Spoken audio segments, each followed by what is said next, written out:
বলবো, অ্যাকচুয়ালি আমার কাছে কোনো ভাষা নেই, মানে ভাষা হারিয়ে ফেলেছি, প্রচন্ডই প্যাথেটিক।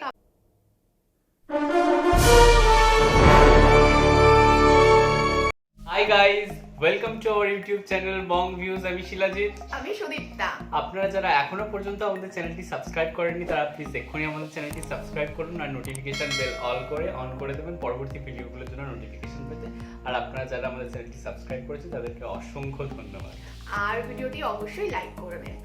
আমরা আবারও আজকে একটি রিয়াকশন ভিডিও নিয়ে চলে এসেছি। আপনারা অনেক দিন থেকে আপনারা রিকোয়েস্ট করছিলেন যে আম্মাজান, তো সেক্ষেত্রে আমরা আম্মাজানের একটি মুভি ক্লিপসের মানে একটা সিনের আর কি রিয়াকশন দিয়েছিলাম। তারপর থেকে আপনারা প্রচুর মানুষ রিকোয়েস্ট করছেন যাতে আমরা লাস্ট সিনটির রিয়াকশন দিই। তো আপনাদের রিকোয়েস্ট মতো আমরা আজকে নিয়ে চলে এসেছি আম্মাজান সিনেমাটির লাস্ট সিন। আর এই ভিডিওটি আমরা দেখতে পাবো বাংলাদেশের সুপারস্টার মান্নাকে। তাহলে চলুন ভিডিওটি দেখে নেওয়া যাক। ওই তুই বিয়ার দিন কাঁদোস কে? আম্মাজান কই? আম্মাজান রে এক লোক গুলি করছে। আচ্ছা, বিয়ে করতে যাচ্ছিল, তাকে হাসপাতালে মান্না নিয়ে সাহেব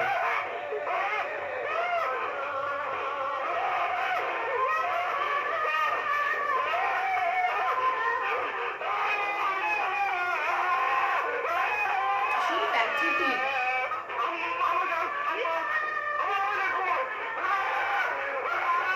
মানে আমরা যে ক্লিপিংসটা দেখেছিলাম ওখানে তো দেখেইছিলাম মাকে কতটা ভালোবাসে।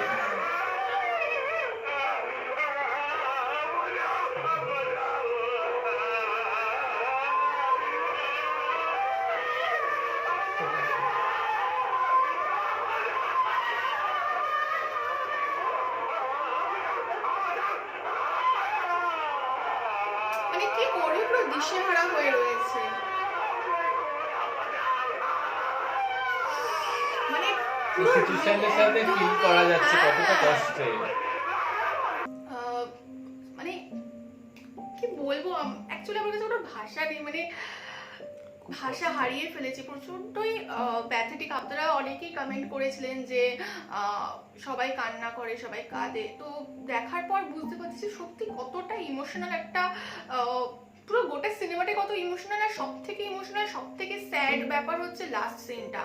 তো আমরা এর আগে যখন একটা ক্লিপিংস আর কি রিয়াক্ট করেছিলাম, তো সেখান থেকে আমরা বুঝতেই পেরে গেছিলাম যে মান্না স্যার তার আম্মাকে কতটা পরিমাণে ভালোবাসে, কতটা তার মায়ের প্রতি ভক্তি, শ্রদ্ধা এবং মায়ের মুখে একটু হাসি ফোটানো তার জীবনের মূল উদ্দেশ্য। তো সেগুলো নিয়ে আমরা তো আগের দিন আলোচনা করেছি, আমরা দেখে এসেছি। আজকে ভিডিওটা মানে সেটাকেও ছাপিয়ে গেল, এতটাই ইমোশনাল একটা জায়গা।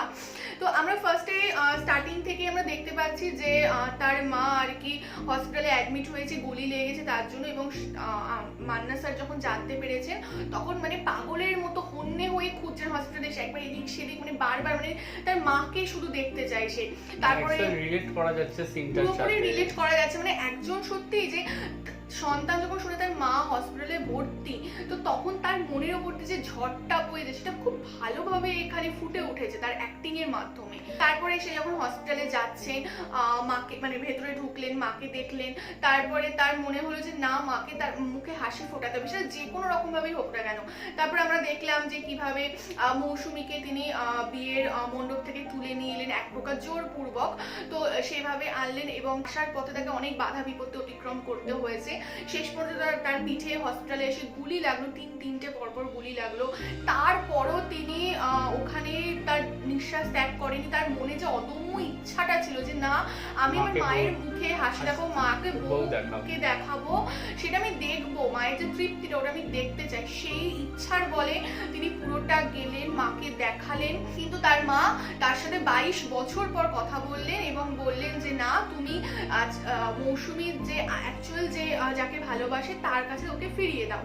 তো সেই যে ব্যাপারটার মাধ্যমে সেখানে যে মা তার ছেলের সাথে 22টা বছর পর কথা বলেন, এটা খুব ভালোভাবে মানে আমরা যদি নিজেদেরকে দিয়ে দেখি, আমাদের মা বা বাবা যদি কেউ আমাদের সাথে 22 বছর কথা না বলে, জাস্ট ভাবতে পারছি না। একটা দিন যদি রাগ হয়, ঝগড়া হয়, একটা একটা দিন ঠিক আছে আমরা ঝগড়া করলাম, একদিন কথা বললাম না, ঠিক আছে, বাট এক সপ্তাহ তাও মানছি, কিন্তু তারপরের দিনগুলো অত্যন্ত কষ্টের। সেখানে 1-2 বছর নয়, 22 বছর, 22 ভাবা বছর যাচ্ছে just না। ভাবা যায় না যে একজন মা তার সন্তানের সাথে কথা বলছে না, তো সেই যে কতটা কষ্ট তার মনে, তার ওটাই উদ্দেশ্য আমার সাথে মা কথা বলবো। ওই যে কথাটুকু আর বলেছে, হাসি, মায়ের হাসি, হাসি, ওই যে কথাটুকু বলেছে যে যা ওকে ওর হাতে তুলে দিয়েছে, সেই কথাটা পেয়ে তার কাছে বিশাল একটা প্রাপ্তি, বিশাল অ্যাচিভমেন্ট। তো সেখান থেকে সে ইমোশনাল হয়ে যায় এবং তারপরে তাকে পুলিশে অ্যারেস্ট করতে আসে এবং তারপরে সে বলতে পারে যে না, আমাকে কেউ অ্যারেস্ট করতে পারবে না, কোনো জেলে আমাকে কেউ রাখতে পারবে না, আমাকে ওপরওয়ালা ডেকে কারণ ও দিয়েছেন। জানেই যে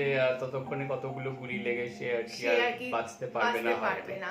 তার মা হচ্ছে সেই ব্যাপারটা জানতে পারে যে কি হয়েছে বাবা তোর, দিয়ে বুকে জড়িয়ে নেয়। তখন সেই মুহূর্তেও সে জানে সে আর বাঁচবে না, তবু সে বাঁচার সময়টুকু তার মায়ের মুখের হাসিটাই দেখতে চায়, সেটাই সে আবদার করে। এবং একজন মা বারবার হয়ে বলছিল যে মা তুমি আমার সাথে কথা বলছো, আমার আম্মা যেন আমার সাথে কথা বলছে। এক্স্যাক্টলি, মৃত্যু পথযাত্রী হয়ে গেল। হ্যাঁ, মানে যেখানে ওনার মায়ের কিছু হয়ে যাওয়ার একটা ব্যাপার ছিল, সেখানে আমরা দেখতে পাচ্ছি যে সেই তার মৃত্যু জীবন দিয়ে আর কি মায়ের মুখে হাসি ফোটাতে চেয়েছে। তো লাস্টে আমরা দেখতে পাচ্ছি যে মাও সেই ব্যাপারটা আর কি একজন মা হিসাবে ডেফিনেটলি তার সন্তান তার চোখের সামনে মারা যাচ্ছে, এটা কখনোই দেখা যায় না এবং হাসা যায় না। তো তিনিও আর কি তখন তার প্রাণটা হারালেন। তো এই টোটাল যে সিনেমাটা ভীষণই প্যাথেটিক, ভীষণই ইমোশনাল একটা সিন, মানে এটা খুবই কেন যে কষ্টকর। এতটা হিট সেটা আর কি খুব ভালোভাবে বোঝা যাচ্ছে।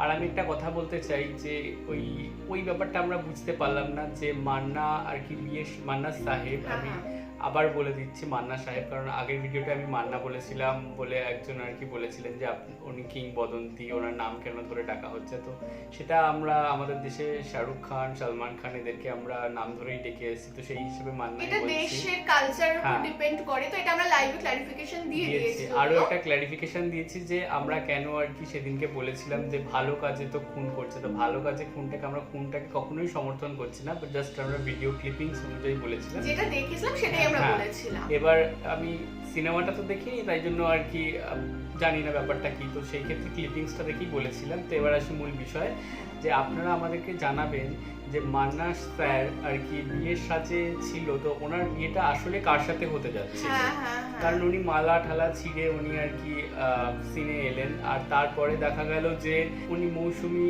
আমার মনে হয় যে প্রথম থেকে ওর মা জানতো, মান্নার মা জানতেন যে তার ছেলে মৌসুমীকেই তুলে নিয়ে আসবে, সেই বেশি, কারণ ওই জন্যই তো তিনি পরে বলতে পারলেন যে যার ভালোবাসা তাকে দিয়ে দাও।